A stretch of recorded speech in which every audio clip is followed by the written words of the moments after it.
اعوذ باللہ من الشیطان الرجیم بسم اللہ الرحمن الرحیم السلام علیکم ورحمۃ اللہ وبرکاتہ۔ تو آج میں آپ کے سامنے حاضر ہوا ہوں استخارے کے متعلق اہم معلومات لے کے۔ تو سب سے پہلے میں استخارے کا مطلب بتا دیتا ہوں کہ استخارہ کیوں اور کس لیے کیا جاتا ہے۔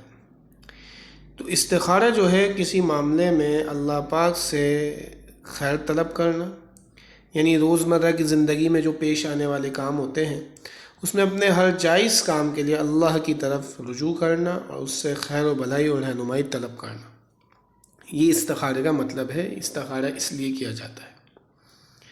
حدیث میں کیا آتا ہے استخارے کے بارے میں؟ حضرت جابر رضی اللہ تعالیٰ عنہ سے روایت ہے کہ رسول اللہ صلی اللہ علیہ وسلم صحابہ اکرام کو تمام کاموں میں استخارہ اتنی اہمیت سے سکھاتے تھے جیسے قرآن مجید کی صورت کی تعلیم دیتے ہوں۔ دوسری حدیث میں فرمایا کہ اللہ تعالیٰ سے استخارہ نہ کرنا انسان کے لیے بدبختی میں شمار ہوتا ہے۔ یعنی حضور صلی اللہ علیہ وسلم نے اپنے تمام جائز کاموں میں صحابہ اکرام کو استخارے کی تلقین کی اور استخارہ نہ کرنے پر وعید بھی سنائی۔ ایک اور حدیث میں ہے کہ جو آدمی اپنے معاملات میں استخارہ کرتا ہے وہ کبھی بھی ناکام نہیں ہوتا، اور جو شخص اپنے کاموں میں مشورہ کرتا ہے کسی سے تو اس کو کبھی شرمندگی کا سامنا نہیں کرنا پڑتا۔ یعنی انجام کے اعتبار سے کامیابی ایسے شخص کو ملے گی اگرچہ کسی موقع پر یہ خیال دل میں آ جائے کہ جو ہوا وہ اچھا نہیں ہوا، مگر ہوگا وہی جو اس کے حق میں خیر ہوگا۔ استخارے کا مسنون اور صحیح طریقہ کیا ہے؟ بعض لوگوں کے نزدیک بہت غلط فہمیاں پھیلائی گئی ہیں استخارے کی نماز اور اس کے متعلق، لیکن میں ایک مسنون عمل جو احادیث سے مبارکہ سے ثابت ہے میں وہ آپ کے سامنے ذکر کر دیتا ہوں۔ اور وہ طریقہ یہ ہے کہ دن یا رات میں کسی بھی وقت، بشرطے کہ وہ وقت نفل کی ادائیگی کا مکروہ وقت نہ ہو، تو کیا کرے آدمی؟ 2 رکعت نفل استخارہ کی نیت یہ کر لے کہ نیت پھر یہ کرے کہ میرے سامنے یہ معاملہ یہ مسئلہ ہے، اس میں جو راستہ میرے حق میں بہتر ہو اللہ تعالیٰ اس کا فیصلہ فرماتے ہیں۔ یہ مختصر سے نیت اگر دل میں بھی کر لے، ضروری نہیں ہے زبان سے یہ الفاظ دہرانا۔ اچھا، پھر 2 رکعت جیسے عام نفل کی 2 رکعت پڑھتے ہیں ویسے 2 رکعتیں پڑھیں۔ اس میں کوئی یہ چیز شرط نہیں ہے کہ آپ کو سورہ فاتحہ کے بعد فلاں سورت اتنی دفعہ پڑھنی ہے اور دوسری رکعت میں سورہ فاتحہ کے بعد فلاں سورت اتنی دفعہ پڑھنی ہے، ایسا کوئی تذکرہ احادیث میں نہیں ملتا۔ پھر جب 2 رکعت پڑھ کے سلام پھیر کر جب فارغ ہو تو یہ دعا جو ہے وہ عربی میں مانگے۔ میں دعا پڑھ کر بھی آپ کے سامنے سنا دیتا ہوں۔ بسم اللہ الرحمن الرحیم۔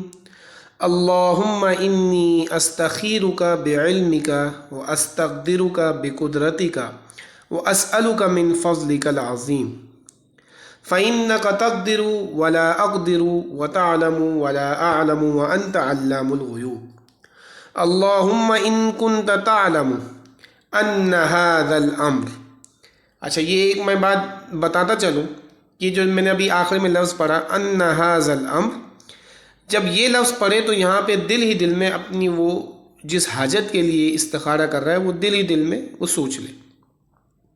پھر آگے دعا اسی طرح کنٹینیو کرے۔ خیر لی فی دینی و معاشی و عاقبت امری و عاجلہ و آجلہ فاقدرہ لی ویسرہ لی ثم بارک لی فیہ وَإِن كُنْتَ تَعْلَمُ أَنَّ هَذَا الْأَمْرِ۔ پھر یہ دیکھیں دوسری دفعہ یہ لفظ آیا ان هذا الامر، یہاں پر بھی وہی حاجت جس کے لیے وہ استخارہ کر رہا ہے وہ دل ہی دل میں سوچ لے۔ پھر آگے دعا کو کنٹینیو کرے۔ شر لی فی دینی و معاشی و عاقبت امری و عاجلہ و آجلہ فاصرفہ عنی واصرفنی عنہ واقدر لی الخیر حیث کان ثم غزنی بہ۔ پھر یہ دعا ختم کرنے کے بعد اللہ پاک سے اپنی اس حاجت کے لیے دعا مانگے، انشاءاللہ اللہ پاک ضرور اس کے لیے کوئی آسانی والا راستہ نکالیں گے۔ اچھا، یہاں پر ایک بعض لوگ یہ سوال اکثر کرتے ہیں کہ استخارہ جو ہے وہ کتنی مرتبہ کیا جانا چاہیے؟ تو اس میں حدیث میں ایک روایت ملتی ہے، حضرت انس رضی اللہ تعالیٰ عنہ سے روایت ہے کہ نبی اکرم صلی اللہ علیہ وسلم نے مجھ سے فرمایا کہ انس، جب تم کسی کام کا ارادہ کرو تو اس کے بارے میں اللہ تعالیٰ سے 7 مرتبہ استخارہ کرو، پھر اس کے بعد دیکھو کہ تمہارے دل میں جو کچھ ڈالا جائے اللہ پاک کی طرف سے اسی کو اختیار کرو کہ تمہارے لیے وہی بہتر ہے۔ اور دوسری جگہ یہ بھی فرمایا کہ بہتر ہے کہ استخارہ 3 سے 7 دن تک پابندی سے کیا جائے، اگر اس کے بعد بھی شک باقی رہے تو مسلسل کرتا رہے جب تک کہ ایک طرف آدمی کا رجحان نہ ہو جائے یا کوئی عملی اقدام نہ کر لے۔ استخارہ کرنے کے لیے کوئی مدت متعین نہیں ہے، لیکن ضروری نہیں کہ دل یکسو ہی ہو جائے۔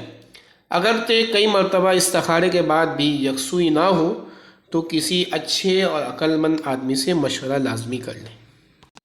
ایک اور میں آگے بات آپ کو واضح کرتا چلوں کہ استخارہ کے قبول ہونے کی جو ہے 2 موٹی علامت ہیں۔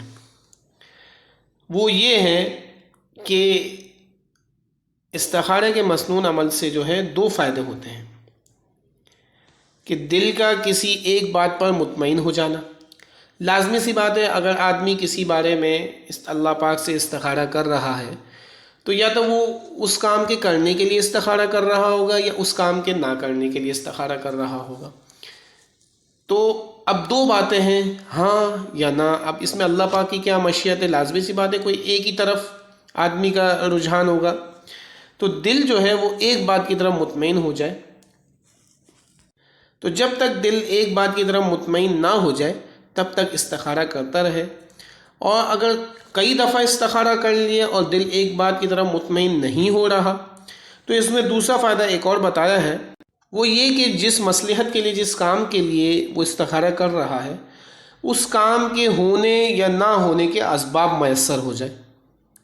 مثال کے طور پہ اگر اپنی شادی کے لیے استخارہ کر رہا ہے اور بات بھی آگے ڈالی ہوئی ہے اور استخارہ بھی کیا ہے اس نے اللہ پاک سے، لیکن دل مطمئن نہیں ہو رہا، تو اب اسباب کا میسر ہونا کیسے ہوگا کہ سامنے کی طرف سے ہاں کا جواب آ گیا، تو یہ ہاں کی صورت میں اسباب میسر ہو گئے، اور اگر سامنے کی طرف سے نہ کی صورت میں جواب آ گیا تو یہ سامنے سے تو یہ نہ کا اسباب جو ہے یہ میسر ہو گیا۔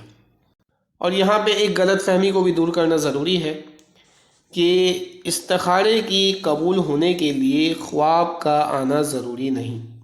اس کے متعلق انشاءاللہ آگے میں اگلی ویڈیو میں انشاءاللہ ذکر کروں گا، اور استخارے سے متعلق اور بھی جو غلطیاں ہیں جو آج کل ہمارے معاشرے میں پھیلی ہوئی ہیں اس کے متعلق بھی انشاءاللہ میں آگے اگلی ویڈیو میں ذکر کروں گا۔ آج ہمارا موضوع یہیں ختم ہوتا ہے، پھر انشاءاللہ اگلی ویڈیو میں ایک نئے اور اچھے موضوع کے ساتھ ملاقات ہوگی۔ تب تک کے لیے السلام علیکم ورحمۃ اللہ وبرکاتہ۔